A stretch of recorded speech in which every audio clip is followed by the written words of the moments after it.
Bismillahirrahmanirrahim. Assalamualaikum warahmatullahi wabarakatuh.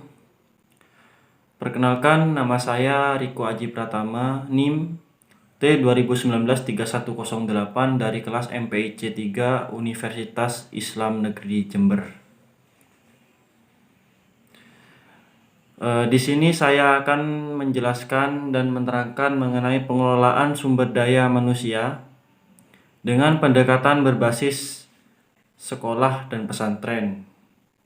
Sebelumnya saya berterima kasih kepada dosen mata kuliah MBS Bapak Bahrul Munib, dan saya diberikan kesempatan untuk berpresentasi hari ini. Langsung saja, saya pertama-tama akan menerangkan mengenai sumber daya manusia. Apa sih yang dinamakan sumber daya manusia itu? Sumber daya manusia adalah sebuah pengelolaan yang ditunjukkan oleh manusia itu sendiri. Nah, di sebuah perusahaan atau di sebuah lembaga, untuk memajukan lembaga tersebut maka harus ditingkatkan kualitas daripada sumber daya manusia ini. Maka sumber daya manusia ini sangatlah penting bagi sebuah lembaga, entah itu lembaga sekolah ataupun pesantren ataupun bahkan perusahaan pun seperti itu. Maka dalam pencapaian sebuah sekolah atau lembaga dikatakan maju dan dikatakan sudah sukses dikarenakan sumber daya manusianya yang bagus gitu. Nah, di dalam sumber daya manusia ini ada perencanaan atau pengelolaan di dalam sumber daya manusia, yakni perencanaan atau bisa juga disebut dengan planning. Ini yakni kegiatan untuk membuat dan mengesahkan sebuah tujuan pengelolaan sumber daya manusia serta menjadi tolak ukur dan menentukan bagaimana cara yang bagus agar sebuah lembaga menjadi maju. Nah, ini. Jadi sebuah sumber daya manusia ini harus memiliki supervisor. Nah, atau kepala sekolah jika ada di madrasah atau seorang kiai jika ada di lingkungan pesantren.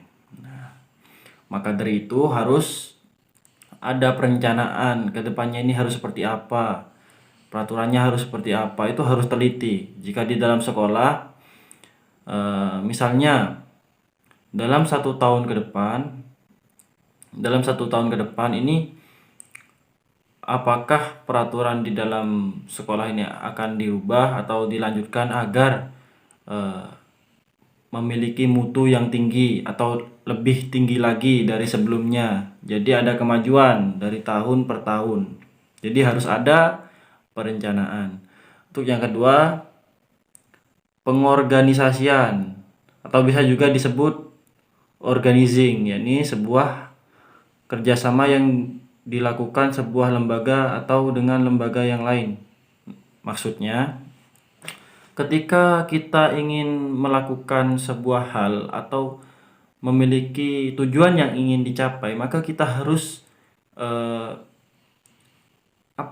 maka kita itu harus bekerja sama dengan pihak lain, dengan pihak lembaga lain yang memiliki tujuan yang sama agar antara lembaga A dan lembaga B ini dapat mencapai tujuan yang diinginkan, seperti itu. Jadi pengorganisasian ini sangat penting bagi sebuah lembaga ataupun pesantren. Dan memang pada dasarnya manusia itu adalah makhluk sosial dan tidak bisa hidup sendiri gitu loh. Apalagi sebuah lembaga, tidak mungkin sebuah lembaga itu akan berdiri sendiri tanpa dukungan lembaga lain. Seperti itu. harus menjalin kerjasama dan saling mengisi di antara keduanya. Jadi akan menambah wawasan lah di antara keduanya.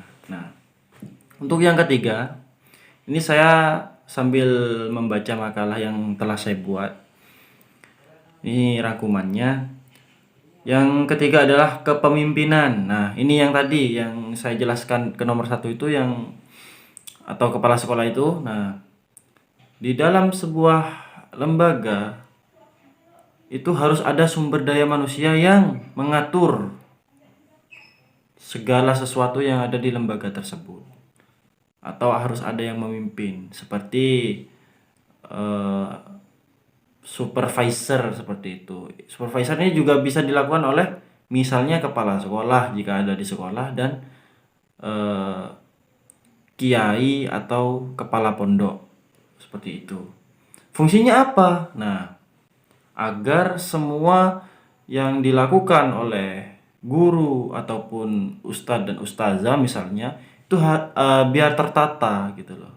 Biar tertata rapi karena sudah ada pemimpin yang memimpin. Jadi sebuah lembaga, sebuah organisasi semuanya harus ada pemimpin. Tidak boleh jika tidak ada pemimpin.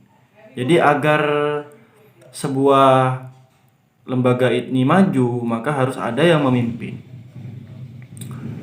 Untuk yang selanjutnya, pengendalian. Apa maksud dari pengendalian ini? Pengendalian atau dapat dijuluki sebagai controlling.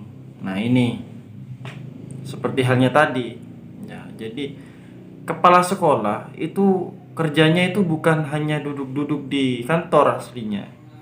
Kepala sekolah ini mengontrol keadaan yang ada di lapangan, terjun langsung ke lapangan. Jadi tidak hanya diam memberikan pekerjaan kepada guru. Jadi itu harus turun ke lapangan dan harus mengetahui langsung secara real seperti itu. Jadi kan akan tahu tuh. Oh, guru A ini seperti ini, guru B ini seperti ini. Jika ada pelencengan maka kan akan tahu dan kepala sekolah atau kiai ini akan dapat menilai gitu loh dan menegur jika ada kesalahan. Untuk poin yang B, pendekatan manajemen berbasis sekolah, madrasah dan pesantren. Munculnya manajemen berbasis sekolah, madrasah tak lepas dari kinerja pendidikan di suatu negara. Memang betul. Jadi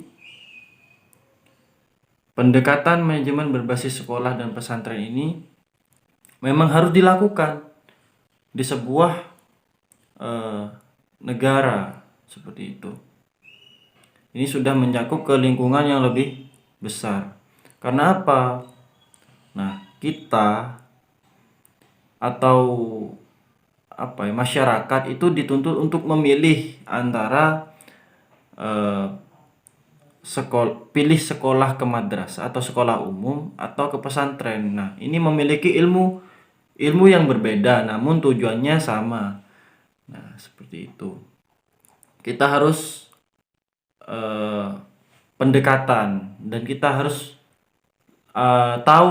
kita harus tahu mengenai apa sih yang dinamakan pesantren itu dan apa sih yang dinamakan dengan sekolah madrasah itu dan apakah perbedaan di antara keduanya. Nah, ini harus diketahui oleh masyarakat awam.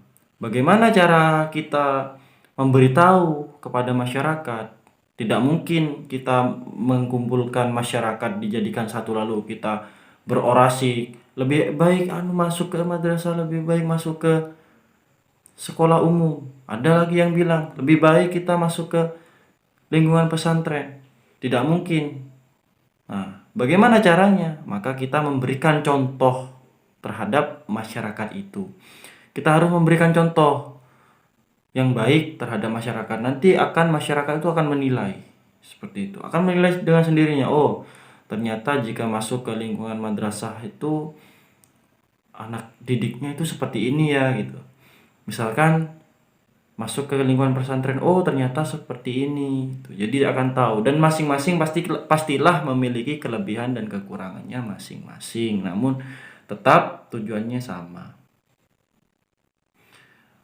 Manajemen sebagai proses di dalam penjelasan tersebut, yakni sebuah hal yang berfungsi untuk mencapai suatu tujuan dengan cara membuat aktivitas. Nah, di dalam sebuah madrasah ataupun di sebuah pesantren memang harus dituntut untuk membuat aktivitas. Jadi kita harus mengelola dan membuat aktivitas, sebagai misalkan kita ini adalah sebagai guru ataupun kepala sekolah harus membuat kegiatan, dan kegiatan ini akan membuat bekal dan mutu untuk anak didik, seperti itu. Yang kedua adalah manajemen sebagai kolektivitas orang-orang yang menjalankan kegiatan manajemen. Kolektif adalah kerjasama. Nah, kolektif itu seperti kerjasama antara misalkan murid A dengan murid B, guru A dengan guru B, bahkan lembaga A dengan lembaga B ini haruslah memiliki kerjasama, sehingga akan menjadikan sebuah lembaga atau pesantren itu akan maju. Manajemen sebagai seni. Nah, ini kenapa kok dibilang manajemen sebagai seni? Kita dulu, bagi yang menonton ini kan diupload di YouTube. Mungkin yang kuliah di semester 1 tentang manajemen sudah sudah dijelaskan mengenai manajemen adalah seni. Nah, awal mula saya itu masuk ke mata kuliah manajemen, saya itu heran, kok manajemen adalah seni sih? Bukankah manajemen adalah pengaturan, mengatur seperti itu, mengawasi gitu loh. Mengapa? Nah, ini yang unik menurut saya. Jadi manajemen adalah seni ini sebuah hal yang dilakukan seorang kepala guru atau kepala madrasah menurut pemikirannya sendiri, seperti itu. Misalkan kita membuat peraturan, kita membuat ini itu, kan itu adalah dari pemikiran kita sendiri, seperti itu. Jadi mungkin makanya kan ada, jika misalkan kepala sekolah ini pensiun akan digantikan oleh kepala sekolah yang lain, maka peraturan di sekolah tersebut pasti akan juga berbeda. Kenapa? Karena pola pikir antara kepala sekolah A dan B atau kiai A dan B itu pastilah berbeda, dan akan menimbulkan hal yang unik gitu loh. Makanya dalam pengaturan manajemen ini adalah seni. Seni itu apa? Seni itu karya, seperti itu. Jadi seni itu bukan cuman melukis, bukan cuman jadi manajemen juga adalah seni. Seni untuk mengelola dan mengatur. Sekarang pembahasan kita masuk kepada unsur mayoritas pesantren. Unsur mayoritas pesantren adalah jadi kita tuh harus tahu dulu pesantren itu apa. Pesantren adalah suatu komunitas yang unsur seperti ustadz, kiai. Nah, ini ustadz, kiai, santri, pengurus ini hidup di dalam satu lingkungan pondok. Jadi tidak pulang. Makanya kan dipondokkan, jadi nginap seperti itu. Beda dengan sekolah dan madrasah yang ketika sudah selesai dalam pembelajaran dan mengajar itu sudah pulang semua. Nah, beda dengan pesantren. Kalau pesantren ini kan tetap ada gitu. Jadi hubungan antara pengajar dan santri ini sangat dekat dan erat itu. Yang kedua, pesantren dan pengelolaan masyarakat. Nah, jadi kita dididik di pesantren itu gunanya untuk terjun ke masyarakat dan memberikan contoh yang baik terhadap masyarakat. Ini saya singkat aja ya. Unsur yang baik terhadap masyarakat, jadi dapat dicontoh oleh masyarakat. kita harus memiliki suri tauladan yang baik. Pokok menghindari hal-hal yang salah dan mencela. Seperti itu. Yang ketiga, manajemen pendidikan pesantren.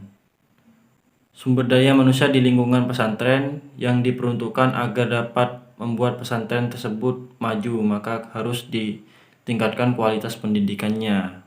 Nah, bagaimana cara meningkatkan pendidikan di pesantren? Yakni dengan cara penambahan ustadz atau ustazah atau pengajar. Jadi harus ditambahin agar tidak kekurangan pengajar, dan jam pembelajaran itu tidak perlu lama-lama. Karena kenapa? Banyak yang salah dengan perihal ini. Kenapa? Karena seolah-olah jika pelajaran atau mata pelajaran ini misalkan sampai 3 jam, sampai 4 jam, ini sudah melewati batas. Yang ada santri ini bukan malah paham, tapi malah tidak tahu apa-apa, seperti itu. Makanya singkat tapi jelas, seperti itu. Jadi tidak bertele-tele, seperti itu. Nah, dengan cara apa lagi? Yaitu dengan cara memberikan bekal yang bagus dan baik terhadap santri. Untuk sekarang ternyata kita sudah masuk ke poin C, tidak terasa. C, karakteristik pendidikan Islam. Nah, pendidikan Islam ini memiliki banyak karakter. Banyak sekali karakter. Dan menurut saya sendiri, maka pendidikan Islam ini sangatlah penting di Indonesia agar terbentuk sebuah bibit-bibit baru bangsa yang memiliki karakter yang baik. Nah, karakter Islam itu sendiri yakni santun, sopan, berakhlak. Beda dengan karakter-karakter yang lain.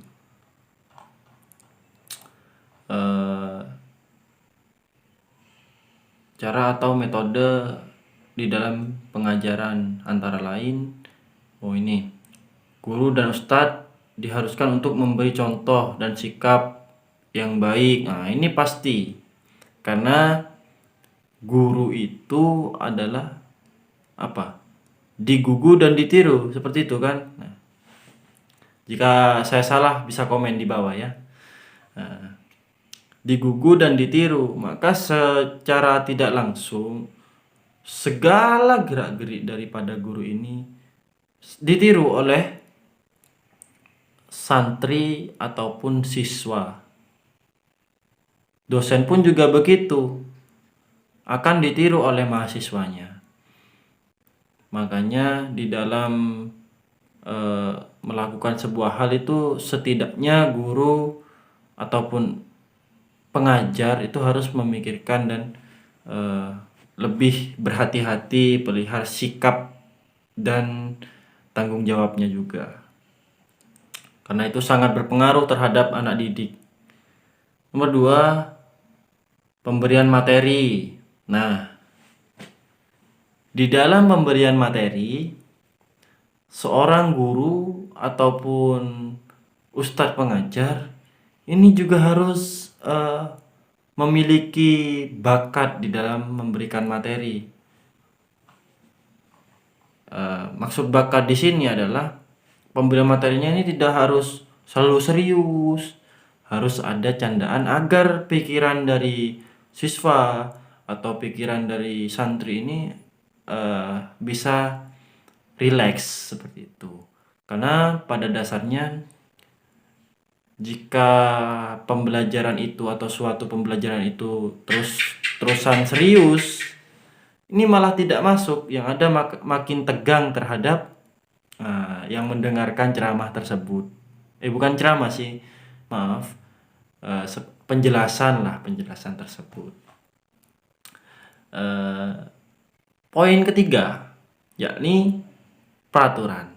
Nah, di dalam sebuah pembelajaran ataupun di dalam lembaga sekolah dan pesantren itu pastilah ada peraturan. Mengapa harus ada peraturan? Agar dapat lebih tertata. Jadi tidak sembrono siswa merokok di dalam WC misalkan. Kenapa saya tahu? Karena saya juga pernah mengalami masa-masa menjadi siswa dulu. Banyak teman-teman saya yang demikian, jadi saya tahu. Maka pengalaman itu sangat diperlukan di dalam menjalani sebuah hal. Pengalaman itu sangat penting. Nah, dibentuklah peraturan. Nah, peraturan ini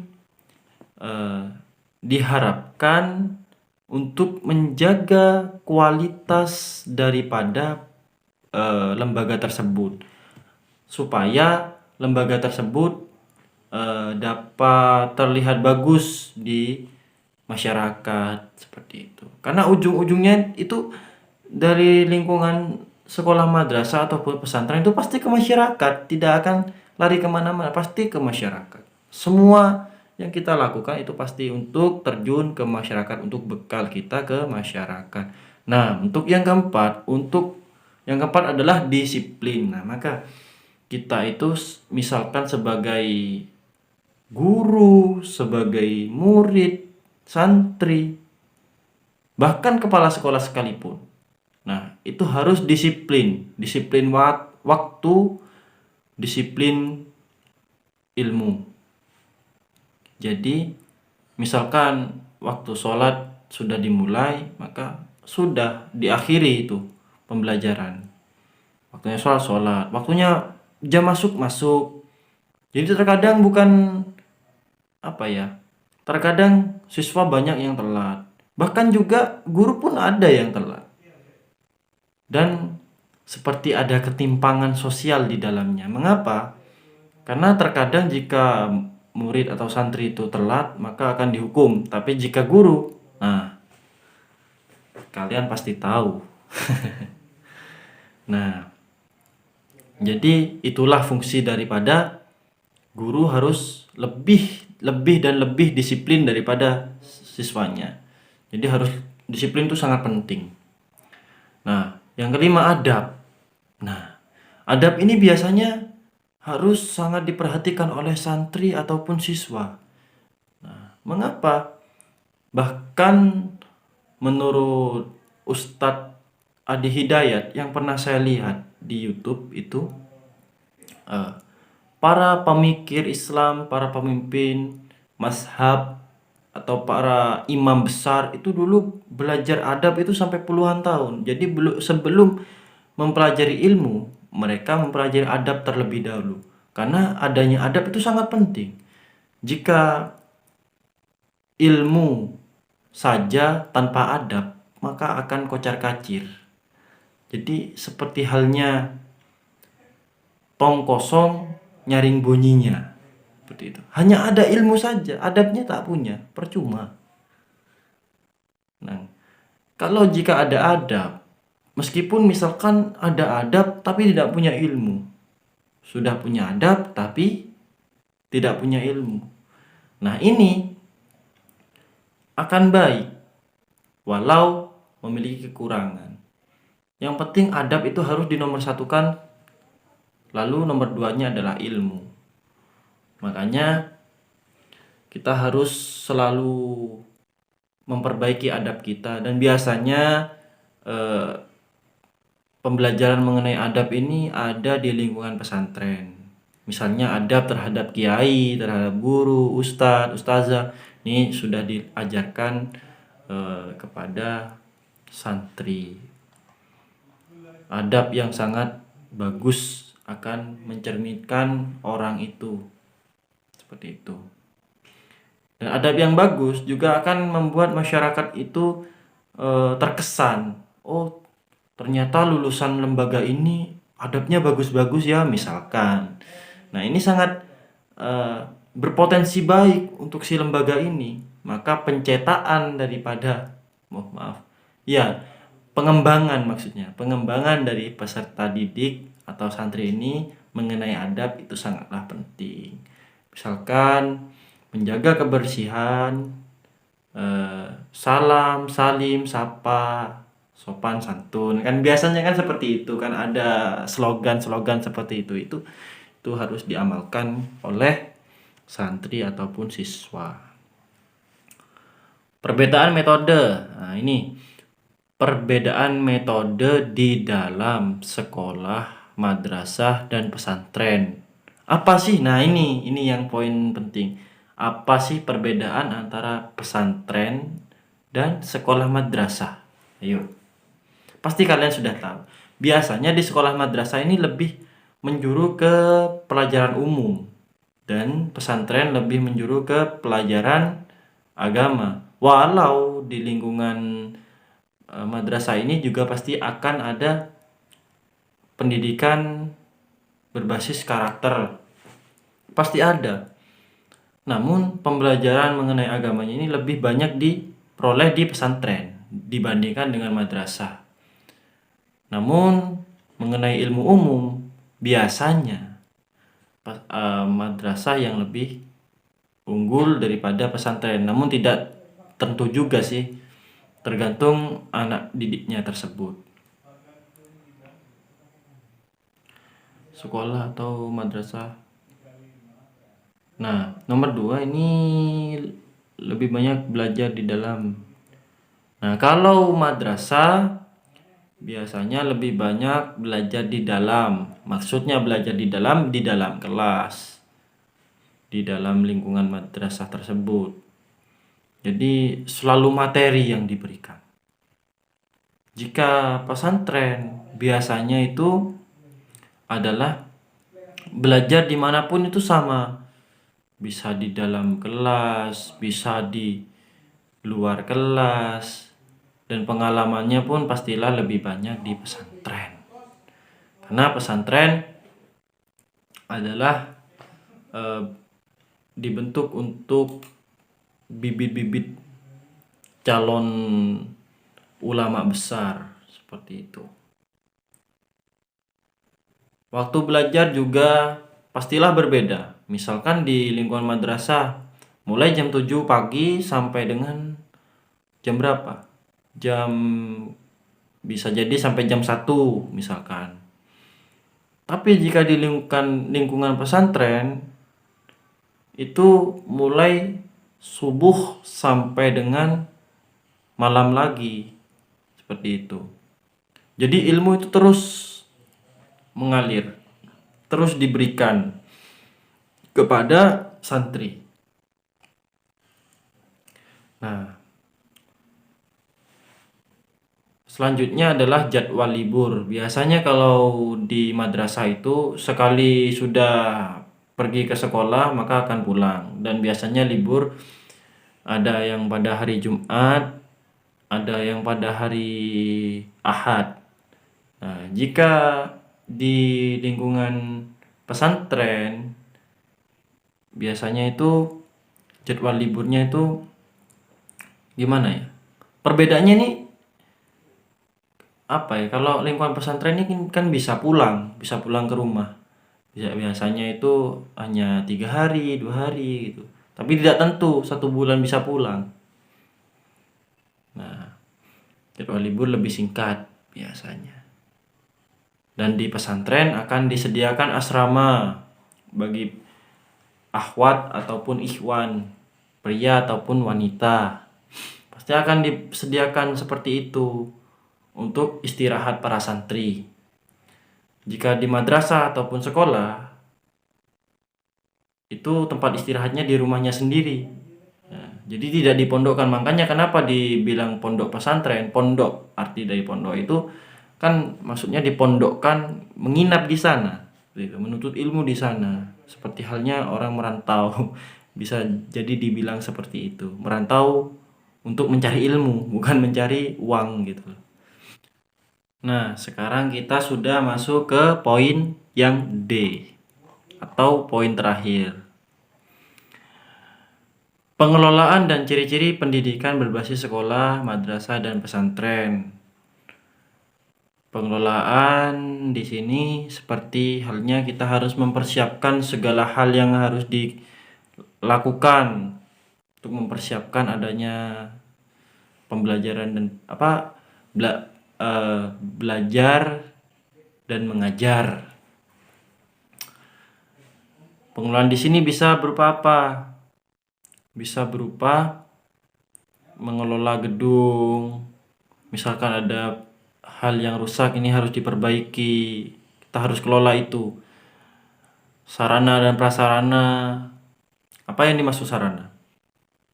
Sarana adalah sebuah hal atau sebuah material seperti bangku, alat tulis, komputer, dan lain-lain. Sedangkan prasarana adalah tempat atau gedung atau tanah yang ada di lingkungan pesantren ataupun sekolah madrasah. Nah, itu harus dipersiapkan. Dan untuk kurikulum itu harus dipersiapkan betul. Jadi sudah tertata rapi, mulai misalkan bisa tertata rapi 1 tahun ke depan atau setengah tahun ke depan atau 6 bulan ke depan.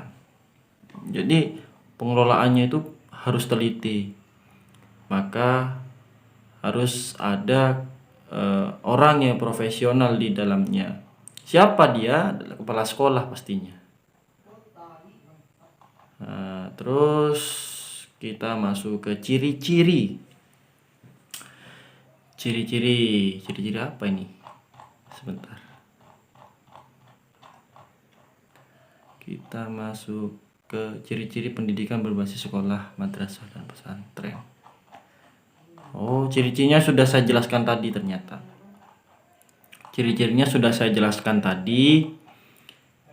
Sekarang kita masuk ke dalam program di dalam pengajaran. Nah, yang pertama adalah program diniyah. Program diniyah ini jika ada di pesantren itu seperti halnya pembelajaran pagi. Ini bisa diisi dengan hafalan Al-Quran, hafalan kitab misalnya. Pokok tentang ilmu Al-Quran seperti itu yang bisa ditanamkan.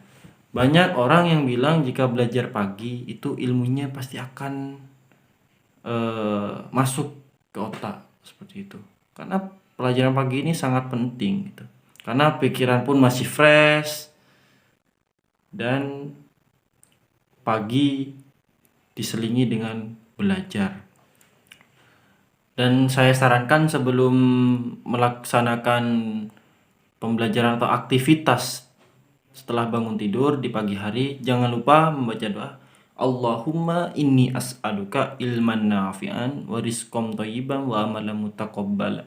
Jadi ilmu yang thayyib, ilmu yang baik, ilmu yang bermanfaat, bukan ilmu yang biasa-biasa. Karena banyak ilmu tapi tidak memiliki manfaat bagi diri kita, bagi orang lain pun juga. Tuh, jadi kita hanya memikirkan hanya meminta tentang ilmu yang bermanfaat. Karena ilmu yang bermanfaat itu sangat penting bagi diri kita. Entah itu ilmu agama ataupun ilmu umum, pasti akan ada ilmu yang bermanfaat yang bisa kita aplikasikan terhadap masyarakat kelak ketika kita sudah terjun ke dalam masyarakat. Yang kedua adalah program semester. Nah, program semester ini harus diadakan dan harus dirancang jauh-jauh hari. Dan harus memiliki kalender tersendiri. Karena semua pembelajaran itu pasti akan mengacu kepada semester. Nah, semester ini biasanya terjadi itu 1 bulan sekali. Semester ini adalah kegiatan yang akan terjadi selama 6 bulan ke depan. Itu harus diatur sedemikian rupa tentang masalah A, B, C, dan D. Yang ketiga, jadwal pelajaran. Nah, jadwal pelajaran. Jadi, jadwal pelajaran itu harus dibentuk Mengapa?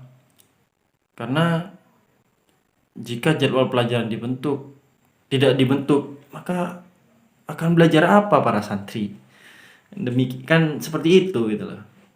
Dan jadwal pelajaran harus disusun serapi mungkin, jangan sampai berdempetan. Misalkan pelajaran IPA hari Senin, pelajaran agama hari Selasa, lalu pelajaran IPA lagi. Nah, jadi jeda waktunya kan terlalu sedikit. Nah, itu harus diperhatikan. Nah, jangan sampai jedanya itu terlalu mepet sehingga anak didik itu sulit untuk memahami dan eh, pekerjaannya itu terlalu cepat, maka akan tidak masuk di pemikiran. Fungsi dari pembelajaran itu kan bukan untuk kita memberikan semua materi, tapi memberikan apa yang kiranya itu masuk terhadap otak dan pemikiran daripada anak didik kita, seperti itu. Yang keempat, ada jadwal kegiatan. Pastilah kalian akan tahu tentang jadwal kegiatan. Jadwal kegiatan ini macam-macam. Ada jadwal kegiatan yang dilakukan 1 hari, ada jadwal kegiatan yang dilaksanakan 7 hari sekali, ada jadwal kegiatan bahkan yang ada jadwal kegiatan yang dilaksanakan 1 tahun sekali. Apa saja sih contohnya? Nah, ini agak capek aslinya. Jadwal kegiatan yang dilaksanakan sehari itu biasanya jadwal sholat, jadwal belajar itu pastilah dilakukan setiap hari. Itu kan adalah kegiatan yang dilakukan sehari-hari. Misalkan sholat duhur, sholat duha itu kan. Terus yang berikutnya kan ada jadwal kegiatan 1 minggu 1 kali, misalkan senam pagi, misalkan Jumatan, seperti itu kan dilakukan 1 minggu 1 kali. Dan jadwal tahunan misalkan memperingati hari-hari besar Maulid Nabi, memperingati Idul Fitri, memperingati bulan Rajab, memperingati bulan puasa, memperingati Idul Adha, dan lain sebagainya. Itu harus dipikirkan dan harus dilaksanakan. Ada lagi satu contoh seperti kelulusan. Nah, ini kan pasti akan memerlukan dana yang besar. Itu harus dipersiapkan jauh-jauh hari karena masih akan mengadakan pentas seni misalkan, rekreasi misalkan, atau ziarah. Nah, ini kan pasti memiliki dana yang tidak sedikit untuk menjalankan atau mengaplikasikan hal kegiatan tersebut. Ya, harus sangat dipikirkan matang-matang jauh-jauh hari. Sekarang masuk ke dalam tugas dan tanggung jawab tatanan pengelola dan pengajar. Entah itu pengelola dan pengajar yang ada di lingkungan pesantren ataupun sekolah. Kiai, atau kalau di lingkungan pesantren adalah kiai, kalau di lingkungan madrasah itu adalah kepala sekolah. Tugasnya adalah sebagai supervisor atau pengelola, manajemenisasi terhadap bawahannya, mengawasi kinerja bawahannya, dan lain sebagainya.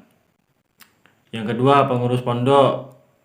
Nah, pengurus pondok itu mengurusi pondok, masalah pembiayaan, semuanya itu diurusi. Jika di lingkungan madrasah biasanya apa sih ya? Bisa TU mungkin. Nah, itu TU. Terus yang ketiga, ustadz atau guru. Guru tugasnya pastilah kalian tahu. Guru tugasnya mengajar agar siswa itu dapat mengetahui ilmu yang baru atau menyebarkan ilmu. Guru itu adalah pekerjaan yang sangat mulia. Walau gajinya itu Untuk yang keempat adalah Pak Kebun. Nah, Pak Kebun ini kalau di lingkungan madrasah ya pekerjaannya itu membersihkan sekolah agar lebih bersih, agar terlihat lebih rapi. Tapi biasanya kalau di lingkungan pesantren itu biasanya santri-santrinya lah yang membersihkan sendiri. Santri-santrinya kerja bakti setiap minggu misalkan, itu biasanya seperti itu. Maka di sini sudah masuk ke kesimpulan, maka kesimpulannya adalah sumber daya manusia itu sangatlah penting untuk dilakukan untuk apa ya? Untuk memajukan sebuah lembaga, dan tatanan-tatanannya itu harus detail di apa ya? Detail dipandang atau di apa ya? Difokuskan seperti itu. Nah, untuk lingkungan pesantren dan lingkungan sekolah madrasah itu sama saja untuk mencari ilmu, sama saja mencari ilmu. Jadi tergantung kita akan memilih mana antara sekolah madrasah ataupun ke pesantren, karena sama-sama menuntut ilmu dan sama-sama terjun ke masyarakat. Untuk tugas itu sama, cuman ada perbedaan nama seperti itu. Mungkin cara pengajarannya juga berbeda, cuman tujuannya tetap sama. Maka adanya lembaga-lembaga tersebut itu ditunjukkan untuk memproduksi bibit-bibit unggul di dalam negeri ini, untuk memajukan negeri ini, agar negeri ini lebih sukses dan lebih makmur, lebih maju dan tidak kalah saing dengan negeri sebelah. Nah, makanya harus kita dalam belajar, ayolah, jangan sampai kita itu malas-malasan untuk belajar. Jangan sampai kita itu leyeh-leyeh di rumah, tidur-tiduran. Karena belajar itu sangat penting. Bagi siswa, bagi santri, ayolah kita belajar sama-sama. Karena itu pasti akan diambil diri kita sendiri, tidak akan diambil oleh orang lain ilmu itu. Makanya kita harus belajar dan belajar, karena mulai dari kita baru lahir sampai kita akan mati nanti, kita harus belajar. Ayo, kita harus semangat. Walaupun sekarang masih pandemi ini, marilah kita berdoa semoga pandemi ini cepat hilang dan belajar dan mengajar sudah akan kembali normal seperti dahulu. Dan itu sangat dirindukan bagi semua kalangan dan sangat meresahkan pandemi itu. Marilah kita belajar walaupun terhalang dengan pandemi. Bagi orang atau calon orang yang sukses, belajar itu tidak ada batasnya, dan belajar itu tidak akan ada halangan dan rintangan yang mampu untuk menghalanginya untuk belajar. Maka semangat dan semangat. Sekian presentasi dari saya. Mohon disimak mulai dari awal sampai akhir, dan jika ada salah kata mohon dikomentari, mohon dibenarkan. Kurang lebihnya saya mohon maaf. Wabillahi taufik wal hidayah. Wassalamualaikum warahmatullahi wabarakatuh.